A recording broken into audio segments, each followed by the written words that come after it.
Ciao Milanisti, it's your boy Kush in the Milan Corner. Alright, so a massive piece of news is broken that has made the entire fan base question the new ownership group. What just happened to the Renato Sanches move to Milan? What is going on with Maldini and Massara's contracts? These are some of the stories we're going to be looking at today, and these are some of the profiles we're going to be going through in today's episode of Rumor or Real. So there are two issues that I want to address. One is Massara and Maldini's renewal, and the other is Renato Sanches' situation. So there are certain reports that are suggesting that there are too many decision makers at Milan. There are too many levels that you have to get through to actually get a deal sanctioned. That is a massive problem for a club. It sounds like if it was left up to Maldini and Massara, Botman, Origi, and Sanches would have already been at Milan. However, because they have to go through a whole cluster of people to approve these deals, they're not actually being able to get anything done. And that is exactly what's happening with the first point, Massara and Maldini's renewal. The reason why they haven't renewed, first of all, it was because of the new ownership group. There was lack of clarity. However, once that was completed and the new owner in Jerry Cardinal met with Paolo Maldini, they said they had a good meeting. They sat for 3 hours and talked about Milan. Everything seemed like it was going to be fine. However, seems like now Maldini and Massara both are asking the new ownership group, we need more decision-making power. We cannot put these proposals in front of a bunch of people to approve. We need to have more control. We know what we're doing. We have proven that we know what we're doing. Those guarantees, from what I understand from these reports, have not been given to Maldini and Massara. That's why they haven't signed on the dotted line. The report suggests that nobody actually knows why there's so much of a holdup in getting these approvals done and why the structure has been made this way and what is actually going to even happen. Nobody has those predictions, but something needs to be fixed. We've lost out on Botman. We've pretty much possibly lost out on Renato Sanches. And now the CDK and Noah Lang moves are also in jeopardy. Now, earlier today, there was a further twist in the story because reports have come out that Paolo Maldini and Massara have actually decided to renew their contracts. Their contract renewal is now in the final stages. They will be extending till 2024 with an option to extend for a further year. Antonio Vitiello has confirmed that it is in the final stage. Now, is it a play by Milan's upper management to leak this news so there's some calm amongst the fans, or is this contract renewal actually in its final stage? Now, before we jump into the rest of the Mercato report, see who the new captain of Milan is going to be, guys, I just want to say thank you one more time to our sponsor in OneFootball. OneFootball was with the Milan Corner in the month of May. They're going to be staying with us in the month of June as well. So support the Milan Corner by supporting OneFootball. Download the app. It's a free app. They have coverage from 200 leagues. They cover 200 leagues in 12 different languages. They have video highlights from a bunch of leagues. You have all the news reports that you're going to find on any other website, all put together on the OneFootball app. So once again, guys, click the link in the description, download the OneFootball app, and be in the know about all things football. In the Mercato, guys, you cannot have so many rumors linking players to you. You have to get these deals done quick because Milan is not one of the richer clubs. There are too many clubs with too much money. They're gonna come after these players. We've already lost out on Sven Botman. Looks like Newcastle is gonna be picking him up for a much higher price point. And the same problem is now happening with Renato Sanches. PSG has more funds than Milan. They're gonna make a bigger offer. And I don't know why Sancho had actually joined them because PSG has such an overpopulated midfield on their roster, but it shows, it's a reflection of Milan's slow pace, and it's for sure that this slow pace is not being initiated by Maldini and Massara. It's the guys above them. All right, now moving on to what's happening with the team. So there are some reports floating around that Alessio Romagnoli is obviously leaving. So the new captain, the future captain of Milan from next season onwards is going to be Davide Calabria. Guys, how do you feel about this? Because here's what I feel about it.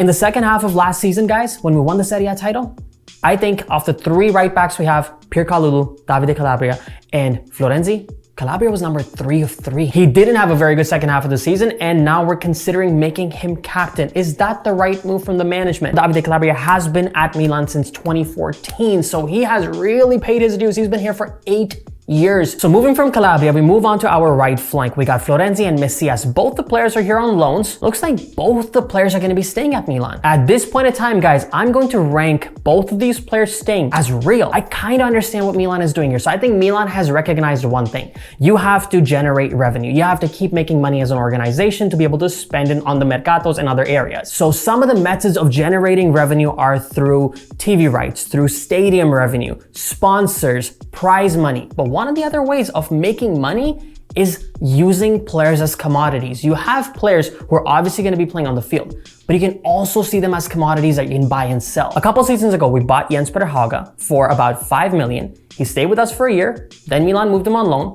Now Milan pretty much firmed up on a deal. Bought him for around 5. They've now sold him for around 12, 13.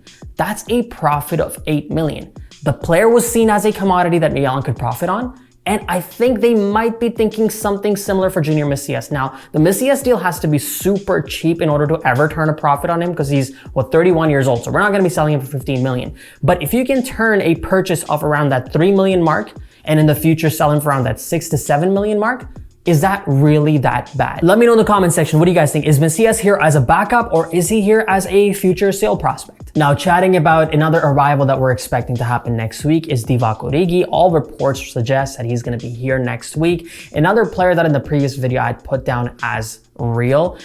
At this point in time, I'm going to stick with it. It seems like that is pretty much the most advanced and done deal that Milan has. Divock Origi is real. He is going to be arriving at Milan next week. I think next week's going to be a busy week for Milan. I think Divock Origi, Florenzi, and Messias. These 3 deals are probably going to be done next week. So moving on to our right wing, guys. There are 4 profiles that Milan is getting linked with. We got Charles Ketelaere, Berardi, Raspadori, and Traore. Here's the problem I have. 3 out of these 4 profiles are for Sassuolo. That means inflated prices. That is going to be a problem for Milan. So when it comes to Berardi, Junior, and Raspadori, I'm going to put all 3 as rumors. Any of these players that Milan signs for the right wing are going to be one of the highest purchases in the history of the club. At this point of time, with the reports that I have read, I can't see Milan breaking the bank for any of these players, so I'm going to put them all down as rumors for Sassuolo.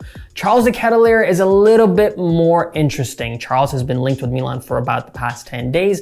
A lot of reports have suggested that the negotiations are in advanced stages. He does want to join Milan, and looks like Milan possibly want him too. I'm very hesitantly going to upgrade Charles Ketelaere's profile. Last time I had it as a rumor. At this point in time, I'm going to upgrade Charles Ketelaere from a rumor to possible. Not a lot of teams are running for these guys. Milan is trying to go after the smaller markets so they can get those players around that 20 million price tag. And moving on from the right wing to the center back position, this is something that I talked about in the previous video. Should Milan really be spending 30 million on Sven Botman? I understand Newcastle is coming in there with an offer for 50 million. Should Milan be spending 30 million on a center back when we already have Pierre Kalulu, we have Fikayo Tomori, we have Simon Kjaer?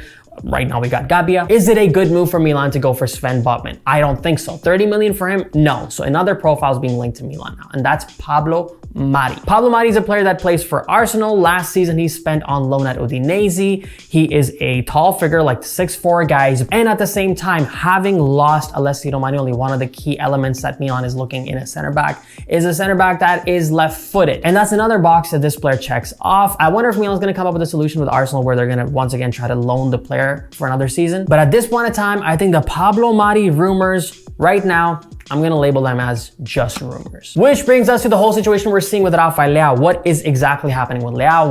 Why is he going to be signing for Milan or not? So it looks like right now he was making about 1.5 million euros per season. Leao still has 2 seasons left on his contract. Milan doesn't want to let him go after the kind of MVP campaign he just had. He does have a 150 million release clause. So Milan has a little bit more peace of mind. They can still take a little bit more time.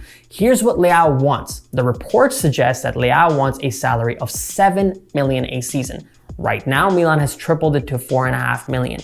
Here's what everybody pretty much is saying now about Leao.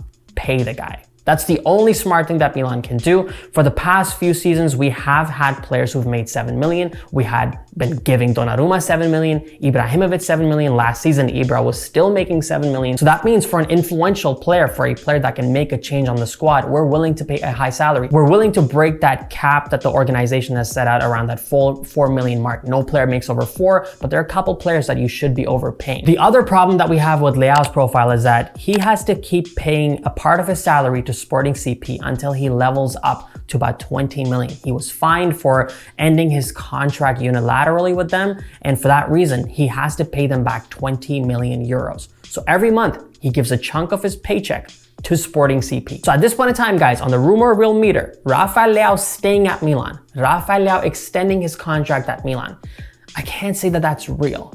I think it is possible. Even if he leaves the club in 4 years, he's still gonna be entering his prime and he can join one of the top clubs in Real Madrid or wherever he wants to go. But for now, I think he should be committing his time to Milan. The best place to grow for him is here.